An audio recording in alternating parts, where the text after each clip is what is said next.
Hello class. तो जैसा कि आप जानते हैं हमारा नेक्स्ट टॉपिक चल रहा था प्रोटेक्शन फ्रॉम दी वीड्स।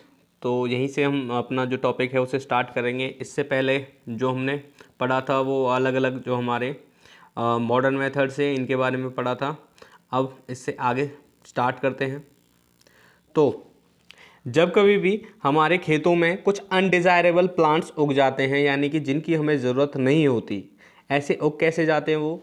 कई बार क्या होता है, जो आपके हवा चल रही होती है इसमें जो आपके सीड्स होते हैं किसी प्लांट के जो कि हमें नहीं चाहिए होता है, वो भी आकर खेतों में गिरेंगे और जर्मिनेट हो जाते हैं।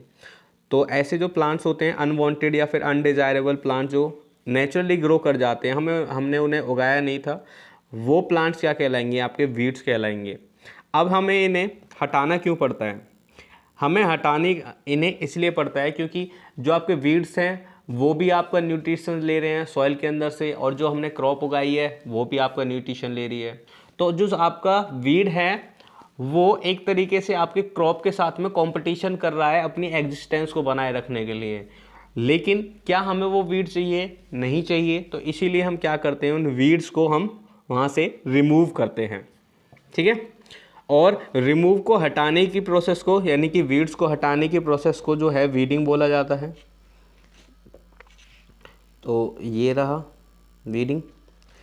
इसके बाद में क्या है, वीडिंग जो है वो नेसेसरी होता है ताकि जो आपका क्रॉप कंप्लीट हो जाए। जो जैसे ही आपके वीड कंपीट करते हैं आपके क्रॉप के साथ में, मैंने बता दिया आपको।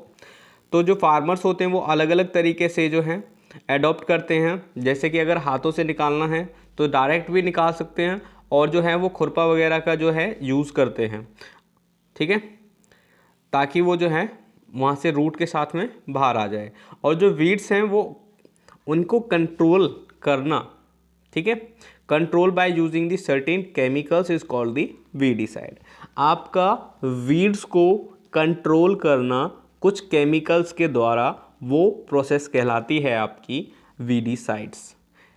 अब अगर एक केमिकल का नाम पूछ लिया जाए तो ये है 2,4-D। क्या नाम है इसका? 2,4-D।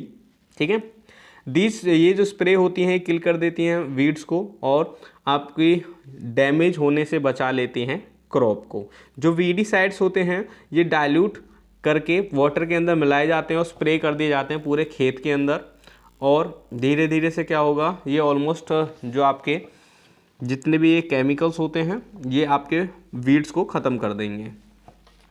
बिफोर फ्लावरिंग, यानी कि फूल के खिलने से पहले, जो आपका यानी कि सीड फॉर्मेशन से पहले इनको उनके जो वीड्स के ऊपर छिड़क दिया जाता है। स्प्रेइंग ऑफ द वीडिसाइड्स में affect the health of the farmers, यानी कि जब ये डाल रहे होते हैं इस वीडिसाइड को तो ये इनकी हेल्थ को भी अफेक्ट कर सकता है। तो इसीलिए ये जो केमिकल्स हैं इनका बहुत ही सावधानी पूर्वक इस्तेमाल करना चाहिए, कहीं ये गलती से हमारे नोज़ में या फिर माउथ के अंदर ना चले जाएं स्प्रे करने के दौरान। तो इससे जो है हमारी हेल्थ को भी इशू हो सकता है।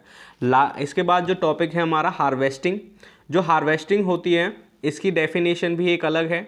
Harvesting of a crop is an important task. The cutting of the crop after it's mature is called harvesting, यानी कि जब आपकी एक फसल जो है वो पककर तैयार हो जाती है और उसे काट लिया जाता है तो इसे क्या बोला जाएगा? हार्वेस्टिंग बोला जाएगा। और जो हार्वेस्टिंग है ये क्या होता है?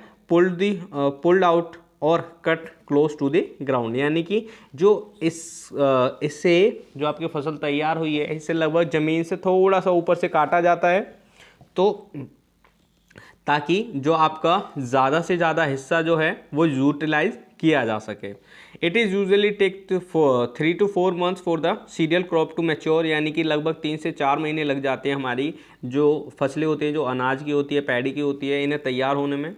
और जो harvesting in our country is either done by manually, या तो हम जो हैं हाथों से अपना जो है मैनुअली दरांती वगैरह का यूज़ करके काटते हैं, या फिर हम जो हैं हार्वेस्टर्स मशीनों का यूज़ करते हैं जिन्हें हार्वेस्टर बोला जाता है। और उनके द्वारा जो है the grain seeds needs to be separated.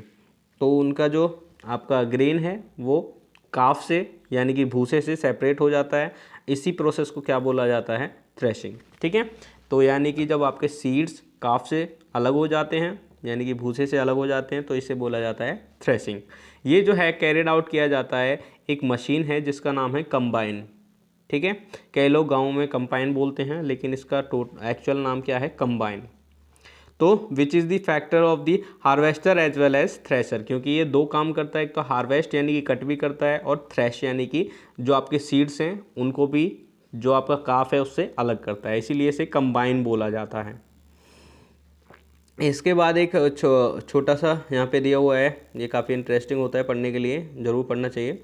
After 3 और 4 months of the hard work, लगभग 3 से 4 महीने की जैसे ही कटाई होती है, जो गोल्डन फीड्स होते हैं वो जब दिखाई देते हैं तो वो किसान जो है वो काफ़ी ज़्यादा खुश हो जाता है। इसीलिए जो वो फसलें तैयार होती हैं उनकी खुशी की वजह से अलग अलग जगहों पर अलग अलग जो है खुशियाँ मनाई जाती हैं। जैसे कि अलग अलग फेस्टिवल्स जो कि हमारे भारत से एसोसिएटेड हैं, आपका पोंगल हो गया, बैसाखी हो गया, होली हो गया, दिवाली हो गया, और बिहू या फिर जो है आपका नबान्या, ये आपके इस तरीके के जो हैं फेस्टिवल्स मनाए जाते हैं। अच्छा, विनोइंग क्या होता है? विनोइंग क्या होता है आपका? Farmers with the small holding of the land और separate grains and chaff by winnowing. तो विनोइंग प्रोसेस में आप जानते ही हैं कि जो आपके हस्क यानी कि काफ या हस्क होता है, उससे ग्रेन्स को सेपरेट किया जाता है एक फ़ैन की हेल्प से, वर्टिकली जो डाला जाता है। ये विनोइंग मशीन है, इसमें जो है एक फ़ैन लगा हुआ है, तो इससे जो है छोटे किसान जो है इस तरीके से सेपरेट कर लेते हैं। आगे है हमारा जो स्टोरेज में क्या होगा आपका, माइक्रो ऑर्गेनिज्म से, इंसेक्ट से, मॉइस्चर से, रैट से, इन सभी से जो है हमें लॉन्ग टर्म में बचा के रखना है अपने ग्रेन्स को जो हमने अभी अभी हार्वेस्ट किए हैं, तो उन्हें स्टोर करना बहुत ही ज़्यादा ज़रूरी है। स्टोर करने के लिए हम क्या करते हैं, तो it is freshly harvested grains and store without drawing. तो हमें सबसे पहले उन्हें ड्राई करना बहुत ही ज़्यादा ज़रूरी है, इसीलिए हम जितनी भी हमारी फसलें होती हैं कट करने के बाद उन्हें धूप दिखाते हैं, ठीक है, सन एक्सपोजर करते हैं, ताकि उनके अंदर जितनी भी नमी है वो पूरे तरीके से सूख जाए और वो बच जाए इंसेक्ट से, बैक्टीरिया से और फंगस से, इनके हमले से जो है वो आपकी जो फसल है वो बच जाए। ये जो है FCI यानी कि फूड कॉरपोरेशन ऑफ इंडिया की जो स्टोरेज फैक्ट्री है, तो यहाँ पर जो है ग्रेन्स को जो है स्टोर किया जाता है। आपके जो ऐसी बड़ी बड़ी टंकियाँ होती हैं जैसे कि यहाँ पे दिखाई दे रही हैं, इन्हें सिलोज बोला जाता है। दूसरा आपका ये जो है गनी बैग बोला जाता है, जो आपकी जूट की जो बोरियाँ होती हैं। तो फार्मर जो हैं स्टोरेज करते हैं अपने जूट बैग्स के अंदर या फिर मेटालिक बिन्स के अंदर। हाँ, और इसके अलावा जो आपके लार्ज स्टोरेज वाले हिस्से होते हैं, मैंने अभी बताया, उन्हें सिलोज बोला जाता है या फिर ग्रेनरीज बोला जाता है, जो कि आपके चूहों से, इंसेक्ट वगैरह से या पेस्ट से बचा के रखते हैं। अच्छा, क्या किया जाता है, कुछ केसों में जो घर में हम अनाज वगैरह को स्टोर करते हैं तो उसमें नीम की पत्तियां वगैरह डाल देते हैं ताकि उसमें जो फंगस वगैरह ना लग पाए।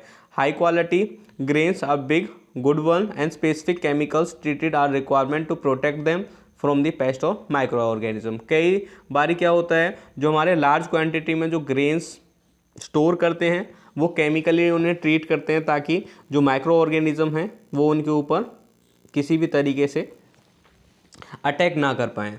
आफ्टर कंप्लीटिंग दिस तो आगे क्या है, मैनी पीपल जो कि आपके कोस्टल एरियाज़ वगैरह में रहते हैं वो ज़्यादातर मछली वगैरह में अपनी डाइट को ज़्यादा फॉलो करते हैं, क्योंकि जहाँ पर जैसा भोजन मिलता है वो वैसा ही तो खाएंगे। तो इसलिए जो आपके कोस्टल एरियाज़ में लोग रहते हैं वो मछली वगैरह ज़्यादा खाते हैं। और जैसा कि आप पिछली जो क्लासेस हैं वहाँ पे पढ़ के आए थे कि जो फूड है वो ज़्यादातर हमारा प्लांट से ऑब्टेन होता है। We have seen that the process of crop production involve the number of step, जैसा कि हम जान चुके हैं कि कौन कौन सी हमारी स्टेप्स होती हैं क्रॉप के प्रोडक्शन में। और जो animal rearing at home in the farms, इसके अलावा जो कुछ आपका फसलें तो उगाई जाती हैं, अगर कोई जगह और थोड़ी सी बच जाती है तो उसके अंदर जो है कई लोग या तो पशुपालन, मुर्गी वगैरह जो फार्म होता है उसे खोल लेते हैं, या फिर और जो आपका हनी बी होता है एपीकल्चर, उसको स्टार्ट कर देते हैं, जिसे क्या बोला जाता है, अगर ये लार्ज स्केल पर किया जाता है इसे बोला जाता है एनिमल हस्बेंड्री। तो जो एनिमल हस्बेंड्री होती है इसके बारे में कभी और डिटेल से बाद में चर्चा करेंगे। तो इसके बाद में जो है आपका चैप्टर हो चुका है कंप्लीट। अगर आपको ये वीडियो आई है पसंद तो इसे अपने तक मत रखिएगा, आपके जितने भी बहन भाई हैं आपके रिश्तेदारी में तो वहाँ तक पहुँचाइएगा। और मेरे चैनल को अगर आप सब्सक्राइब करेंगे तो आने वाले चैप्टर्स के साथ में भी आप जुड़े रहेंगे। तो वेट करिए नेक्स्ट चैप्टर का, तब तक के लिए हैव अ गुड डे।